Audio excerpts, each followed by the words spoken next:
Hi friends, வணக்கம். Surely ஸ்டைலுக்கு உங்களை அன்புடன் வரவேற்கிறேன்.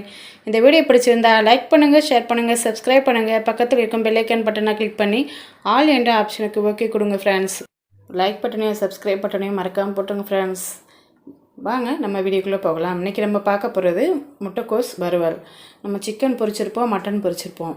நம்ம அதே மாதிரி நம்ம முட்டைக்கோஸை எப்படி சிக்கன் மாதிரி பொரிக்கலாம் பார்க்கலாம். வாங்க வீடியோஸ்குள்ளே போகலாம். முட்டைக்கோசு ஒரு 1/4 கிலோ முட்டைக்கோசு எடுத்துக்கோங்க. உங்களுக்கு எவ்வளோ பெருசு கிடைச்சாலும் பரவாயில்ல. நான் 1/2 கிலோவுக்கு உண்டான மசாலாவை சொல்கிறேன். முட்டைக்கோசை மீடியம் அளவுக்கு கட் பண்ணி நல்லா 3 தடவை கழுவி வச்சுக்கோங்க. மண் இல்லாமல் கழுவி. தண்ணி ஒரு சொட்டு கூட முட்டைக்கோசில் இருக்கக்கூடாது. முட்டைக்கோசில் தண்ணி இல்லாமல் இருந்தது நல்லா வரும். அதுக்கான தேவையான பொருள் கடலை மாவு 3.5 ஸ்பூன் எடுத்திருக்கேன். அரிசி மாவு 1 ஸ்பூன், கார்ன்ஃப்ளவர் மாவு 1 ஸ்பூன், மற்றபடி 2 ஸ்பூன் எடுத்துக்கோங்க. உங்களுக்கு காரத்தை இல்லை உங்கள் காரம் அதிகமாக வேண்டாம்னா 1.5 ஸ்பூன் போட்டுக்கோங்க. நான் 1.5 ஸ்பூன் தான் போட்டிருக்கேன். சீரகப்பொடி 1/2 ஸ்பூன் போட்டிருக்கேன். உப்பு தேவையான அளவு எடுத்துக்கோங்க. பெருங்காயத்தூள் 1/2 பிஞ்ச் போட்டுக்கோங்க. ரொம்ப போட வேண்டாம். 1/2 ஸ்பூன்னா இதுக்கு கொஞ்சமாக போட்டுக்கோங்க. உங்களுக்கு கார்ன்ஃப்ளவர் மாவு கிடைக்கல அப்படின்னா அதுக்கு பதிலாக நீங்கள் கடல மாவு கூட 1/2 ஸ்பூனும் போட்டுக்கலாம். நமக்கு கார்ன்ஃப்ளவர் மாவு தான் வேணும்னு அவசியம் இல்லை. கடல மாவு கூட 1/2 ஸ்பூன் போட்டுக்கோங்க. அரிசி மாவு 1 ஸ்பூன் போட்டுக்கோங்க. உப்பு தேவையான அளவு உப்பு கொஞ்சமாக பார்த்துட்டு போட்டுக்கோங்க, கூடிடக்கூடாது. நல்லா எல்லாத்தையும் போட்டு தண்ணி 1 சொட்டு கூட சேர்க்கக்கூடாது. மசாலா எல்லாத்தையும் ஒன்றா போட்டு நல்லா மிக்ஸ் பண்ணுங்கள். நல்லா மிக்ஸ் பண்ணிவிட்டு ஒரு தடவை உப்பு இருக்கா, கரெக்டாக இருக்கா, உங்களுக்கு காரம் போதுமா என்னன்னு பார்த்துட்டு அதுக்கப்புறம் நல்லா மிக்ஸ் பண்ணுங்கள். நான் கையை அழுத்தி ப்ரெஸ் பண்ணியிருக்கேன்.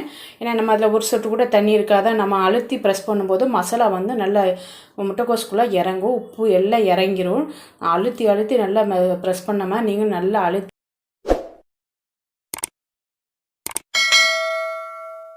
ப்ரெஸ் பண்ணி நம்ம ஏன்னா அவிக்க வேண்டாம். முட்டைக்கோசு அவிக்காமல் பச்சையாக பண்ணுறதுனால நீங்கள் அமுக்கி ப்ரெஸ் பண்ணும்போது உடஞ்சிருப்போன்னு நினைக்க வேண்டாம். நல்லா அமுக்கி ப்ரெஸ் பண்ணி நல்லா கைட்டை வச்சு சுற்றி அமுக்கி ஒரு 10 நிமிஷம், ஒரு 5 நிமிஷம் உங்களுக்கு முடிஞ்ச அளவுக்கு 5 நிமிஷம் வைக்க முடிஞ்சால் 5 நிமிஷம் வச்சுருங்க. மூடலாம் வேண்டாம். 5 நிமிஷம் வச்சுருந்து எண்ணெயை காய வச்சு நீங்கள் அப்படியே போட்டு பக்கடா போடுவோம் இல்லைங்களா, அதே மாதிரி உதிர்த்து விட்டு நீங்கள் எண்ணெயில் போட்டுங்க. எண்ணெய் அதிகம்னா தேவையில்லை. ஒரு 150-200 எண்ணெய் போதும். அதே நமக்கு மிஞ்சிரும். இதை எண்ணெய் நல்லா எண்ணெயில் போட்டு நல்லா பக்குவமாக பொரித்து எடுத்துருங்க. மீடியமாக ஃப்ளேமில் வச்சுக்கோங்க. ரொம்ப மணமணன்னு தீ வைக்காமல் எண்ணெய் நல்லா காயணும். அதுக்கப்புறம் மீடியமில் வச்சுக்கிட்டு நல்லா ஒரு 2 நிமிஷம் ஒரு பக்கமும் அடுத்து ஒரு 2 நிமிஷம் போட்டு நல்லா புரட்டி விடுங்க. முட்டைக்கோசு ஒரு சில வெள்ளையன்னு தெரியும், அது வெள்ளையன்னு இருக்குன்னு நினைக்காதீங்க.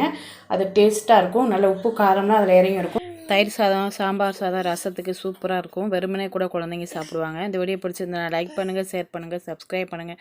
பக்கத்தில் இருக்கும் பெல் ஐக்கான் பட்டனை கிளிக் பண்ணி ஆல் என்ற ஆப்ஷனுக்கு ஓகே கொடுங்க ஃப்ரெண்ட்ஸ். தேங்க்ஸ்.